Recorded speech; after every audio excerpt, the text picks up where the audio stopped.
You line up dead straight. You aim right at the pin. You swing as smooth as you know how, and the ball peels off hard to the right, like it's trying to escape you. You've been told 100 times, stop coming over the top, but nobody ever told you how, in a way that actually stuck. Here's what I learned the hard way. Coming over the top is not a flaw in your hands, it's a collapse in your timing. Your arms fire before your body is ready, and the club gets thrown outside the line before it ever comes down. And the players who solved this cleanest weren't in America or Scotland. They were in Japan, and they fixed it with a pause, not a lesson.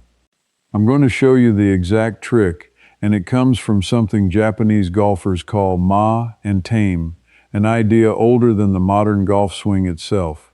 Watch how Hideki Matsuyama stops dead at the top before he won the Masters in 2021, and you'll see it hiding in plain sight. I remember standing on a two-tier driving range outside Osaka, watching a man who had to be 75 hit one dead straight iron after another, with a swing that looked half as hard as mine. And I want to promise you this, what he was doing costs nothing, needs no lesson, and you can practice it tonight in your living room with a hand towel. So let me back up, because I spent years getting this completely wrong. For the longest time I thought my slice was a hand problem. That's what everybody around me said.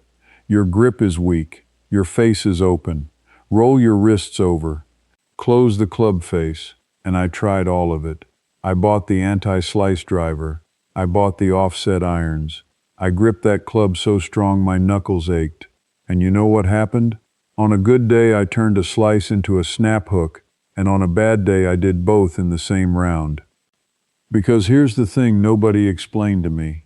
The club face is the passenger, the path is the driver, and when you come over the top, your club is traveling from outside the target line to inside it, cutting across the ball like a knife across a steak. You can shut that face all you want. If the path is cutting left across the ball is going to spin, and it's going to leave you. So the real question was never how do I fix my hands?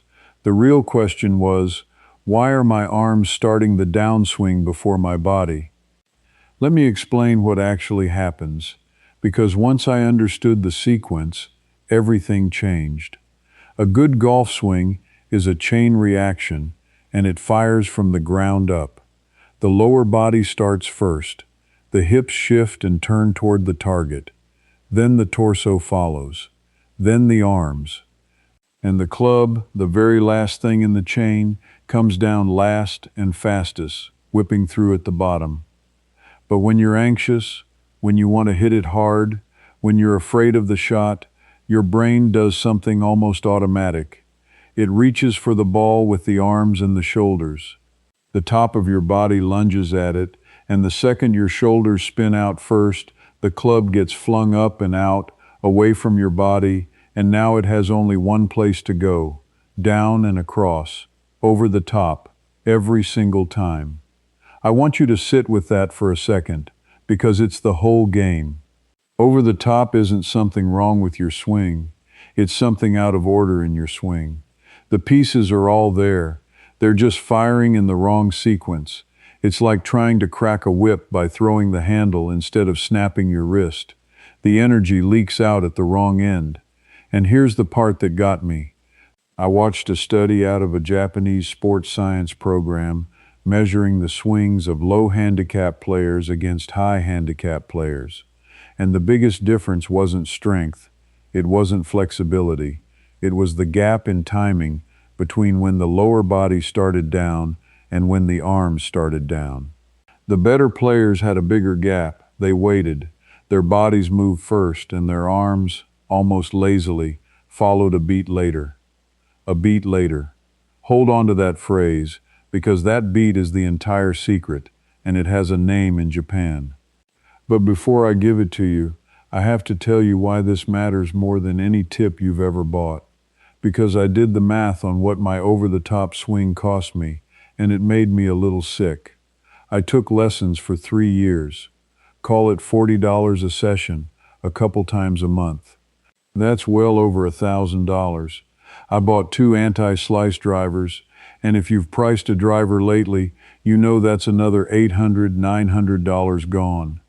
I bought training aids, the straps, the alignment sticks, the swing fans, another few hundred. And I want you to understand something. Not one of those purchases addressed the actual cause. Every single one of them was aimed at the club face, at the passenger, when the problem was the path, the driver. And here's where it starts to bother me, because somebody knew this. The people selling me offset clubs and closed-face drivers knew that 90% of amateur golfers slice the ball. That's a real number that gets thrown around in the club-fitting world. The vast majority of recreational players fight a slice their whole lives. That's not a small market. That's the entire market. And an entire industry has been built, not on curing the slice, but on selling you equipment that manages the symptom just enough to keep you buying the next one. Think about it. If a $40 towel and a free idea could fix your ball flight, how many $900 drivers do you think they'd sell? The cure was never the product, the chase was the product, and I was a loyal customer for years without ever once being told the simplest truth in golf. You're not swinging wrong, you're swinging in the wrong order. So let me give you the fix the Japanese have understood for generations, because it doesn't cost anything and no one profits when you learn it. In Japan, there's a concept called ma. It doesn't translate cleanly into English, which is probably why it never made it into our golf instruction. The closest I can get is the meaningful pause, the interval, the empty space between two things that gives both of them meaning. In Japanese music, ma is the silence between the notes. In conversation, it's the pause that lets a word land. In a doorway, it's the threshold. The Japanese don't treat empty space as nothing. They treat it as the most important part. Now watch what happens when you apply that to a golf swing. Most amateurs, me included for years, have no ma in their swing. The backswing and the downswing are one continuous panicked motion. Up and rip, there's no interval. The arms are already changing direction while the club is still going back. And that's exactly the moment over the top is born, in that seamless rush transition where everything moves at once. The Japanese fix is to put a pause right there. At the top, a tiny, deliberate interval where the backswing finishes, everything settles for the smallest fraction of a second, and only then does the lower body begin the trip down. And here is the name you've probably seen without knowing it. Watch Hideki Matsuyama, the man who won the Masters in 2021, the first Japanese man ever to win it. At the top of his backswing, there is a distinct, visible pause. Commentators have talked about it for years, some of them treating it like a quirk, a flaw he somehow overcame. It is not a flaw, it is ma. It is the interval that lets his lower body get a head start on his arms, so the club drops into the slot instead of being flung over the top. That pause is the beat I told you to hold on to. That beat is the difference the sports scientists measured. It's the gap between the body starting down and the arms starting down. And Matsuyama didn't invent it. He inherited it from a way of thinking that runs through everything in Japanese craft and sport. Because ma has a partner, and the partner is where the real power comes from. It's called tame. Tame. You can think of it as stored energy, held tension, the load you keep instead of spending too early. In Japanese baseball, they use this word constantly to describe a hitter who keeps his weight loaded and waits before he strikes. In the swing, tame is the angle between your lead arm and the club shaft, the lag that you hold as long as possible on the way down, so all that stored power releases at the very bottom, at the ball, and not up at the top where it's wasted. And here's what clicked for me. Coming over the top and losing your lag are the same disease. When your arms fire early from the top, you throw the club, you spin the tame instantly. You cast it. The angle collapses, the club comes up and out, and by the time it reaches the ball, there's nothing left but a weak, cutting swipe. But when you pause, when you let ma happen, and keep your tame, the club stays back, stays loaded, and falls into the perfect inside path all on its own. You don't have to steer it. Physics does it for you. I know what you might be thinking, because I thought it too. This is fine for a professional. This is fine for a man who's been swinging since he was a boy on a range in Japan. But I'm older, I'm stiffer, and I'm not flying to Osaka to learn to pause. So let me talk straight to you, because this next part I put together specifically for the person who thinks this only works for the young, the limber, or the people who live over there. It doesn't. And I'm going to prove it to you with a hand towel you already own. Go to your bathroom right now and grab a regular hand towel. Roll it up the long way so it's like a thick rope. Now stand up, take your normal golf posture, you don't even need a club for this first part, and tuck that rolled towel up under both armpits, pressing your upper arms against your ribs so the towel stays pinned there. Now make a slow backswing turn, then start down. And here's the whole thing. If you keep that towel pinned under your arms, if it doesn't fall, you physically cannot come over the top. It's impossible. The over-the-top move requires your arms to separate from your body and fly up and out. The towel won't let them. The only way to keep it from dropping is to let your body turn first and your arms stay connected, riding down close to your chest, dropping into the slot. And before I hand it to you, let me say plainly why I put it in writing. Everything I am giving you in this video is yours, free, tonight. But a video has a clock on it, and the sequence I am about to teach you has layers I simply cannot fit here. How the timing gap between your hips and your arms actually gets rebuilt week by week. What to do when the old rushed move sneaks back in under pressure, and how a man over 60 finds real speed without punishing his back or his hips. That is why I sat down and wrote the collection myself, more than 400 pages of it, the whole 8-week framework, the drills, the recovery work, and the practice science behind why it sticks in your body instead of leaving you by the third hole. Nothing hidden, nothing you need a lesson for.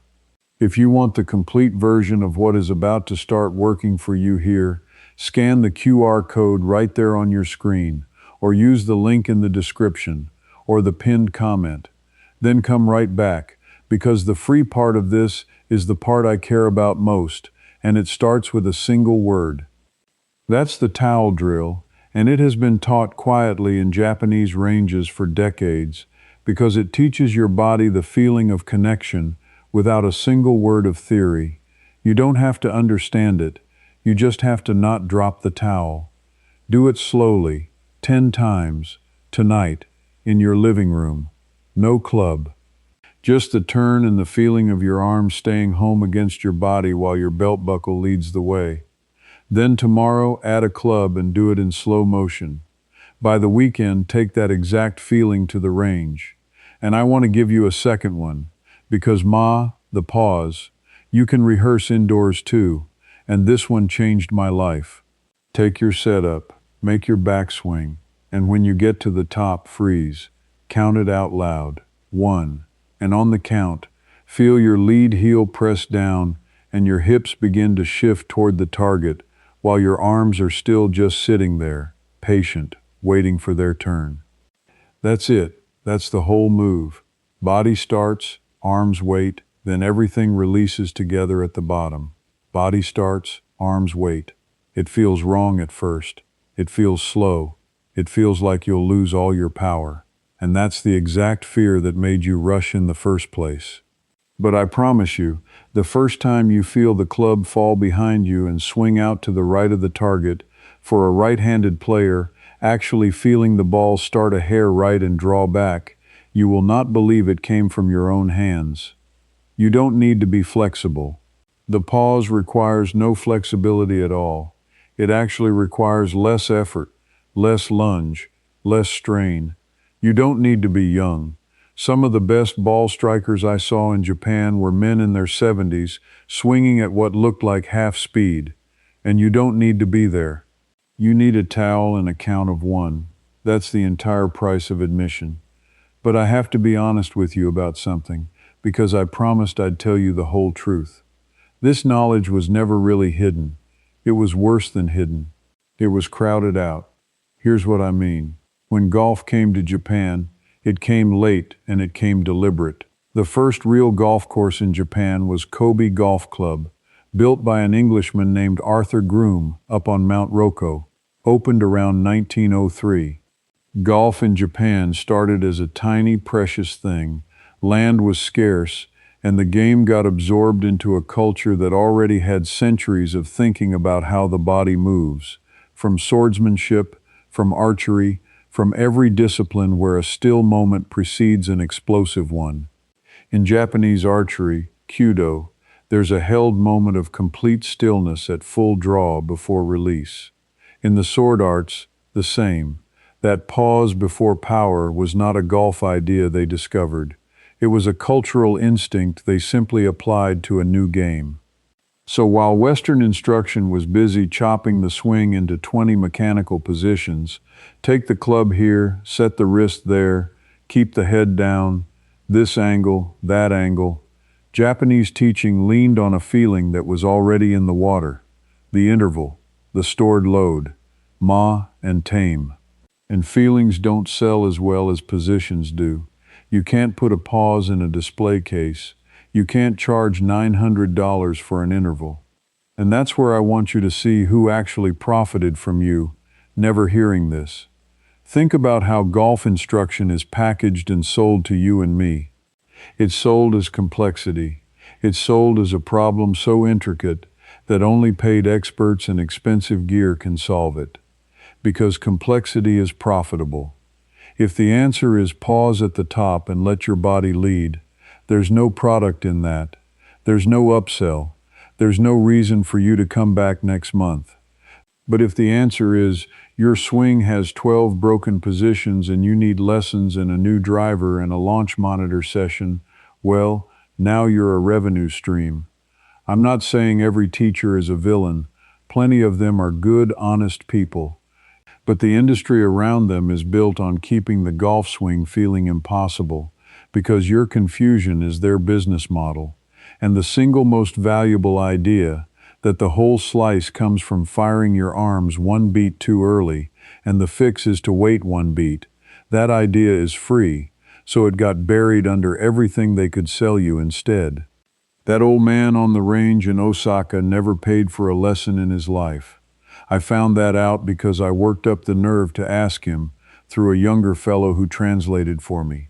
I asked him what his secret was, expecting some deep philosophy. He shrugged, and the young man laughed as he translated it. He says he waits for the club, he does not chase it. He waits for the club, he does not chase it. I've carried that sentence for years now. But there's one more layer to this. And this is the part I've been building to. The thing I most wish someone had handed me 20 years ago. Because the pause and the towel will get you a long, long way. But there's a specific drill tied to a specific way Japanese teachers make you feel the release that finally locked it in for me and turned understanding into a repeatable swing. And it's so simple you're going to be annoyed no one told you. Here it is. It comes straight out of the way tame, that stored, held energy, is taught in Japanese sport, and it's built on throwing. I want you to imagine you're standing beside a lake, and you've got a flat stone in your trail hand, your right hand, if you're right-handed. You're going to skip that stone sidearm across the water. Think about what your body does naturally.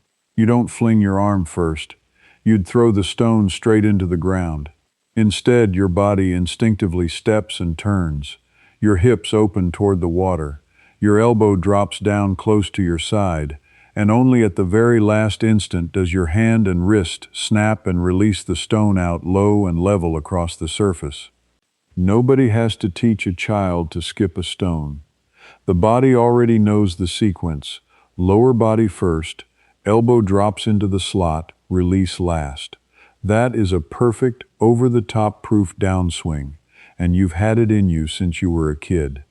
So here's the drill, and this is the finale, the thing I promised you. Take your golf club in just your trail hand, your right hand, right at the top of the grip. Get into your posture, make a small backswing with that one arm, and now, in slow motion, throw the club head out at the ball, exactly the way you'd skip that stone across a lake. Feel your hips turn first. Feel your right elbow drop down in front of your hip, tucked in, pointing at the ground, not flying out away from you. And feel the club head lag behind, staying back until the very last moment when it releases out low and to the right of the target and swings up. That trail elbow drop in front of the hip is the physical opposite of over the top. When you come over the top, your right elbow flies up and out, away from your body. The golfers call it the flying elbow, the chicken wing. When you skip the stone, your elbow has no choice but to drop into your side. And when the elbow drops in, the club shallows, and it comes at the ball from the inside, the exact path you've been chasing your whole golfing life. Do it one-handed, slow, 20 times. Skip the stone, then put your lead hand on and do it at half speed. Then hit little chip shots feeling it. Then half swings. And I'm telling you, within a bucket or two of balls, your body remembers something it has always known. The panic leaves your hands. The club stops getting thrown. It starts falling into the slot on its own, loaded and lagging, and it arrives at the ball from the inside with all that stored tame releasing at once. That's the whole thing. Ma to start it, the pause that lets your body lead. Tame to power it, the stored angle you hold instead of throwing. And the stone skip to feel it, the trail elbow dropping into the slot the way your body has known since childhood. 3 ideas, no cost, and every one of them older than the golf course they were first tried on. I brought all 3 of them home from Japan, and the first full round I played after really grooving that stone skip feel, I hit more fairways than I had in a decade. Not because I got stronger, not because I bought anything, because I finally stopped chasing the club and let it come to me. So let me leave you with the thing that matters most, and it isn't a swing tip. For years I believed my slice was proof that something was wrong with me, that I lacked some talent other men had. And that belief cost me money, cost me confidence, and nearly cost me the game I loved. The truth was gentler, and it was free. Nothing was wrong with me. My swing was just out of order, and no one had ever told me the order could be fixed with a pause and a towel. If you're the kind of person who's always suspected the simplest answer got buried under everything they wanted to sell you, the drivers, the lessons, the gadgets that manage the symptom and never touch the cause, then you already understand what this whole thing was really about. You were never bad at this, you were just never told the truth. So here's what I want you to do. Try the stone skip drill this weekend, the one-handed throw with your trail elbow dropping in front of your hip. Then come back and tell me, in the comments right down below, did the ball finally start out to the right and come back, instead of peeling off to the left? Tell me what happened on that first swing. I read every one, and this is the one I most want to hear about. And if you're ready to keep recovering the simple things the industry made complicated on purpose, stay with me, because next I'm going to show you the Japanese grip pressure idea called tenuchi, the reason those old craftsmen could swing soft and still send it flying, and why gripping the club tighter is quietly wrecking the exact release we just built. You won't want to be holding on for dear life once you hear where that pressure is really supposed to live. Before you go, here's where this goes next. Inside the Japanese way's circle, I take you through the full ma and tame drill, move by move, so it holds up on the course.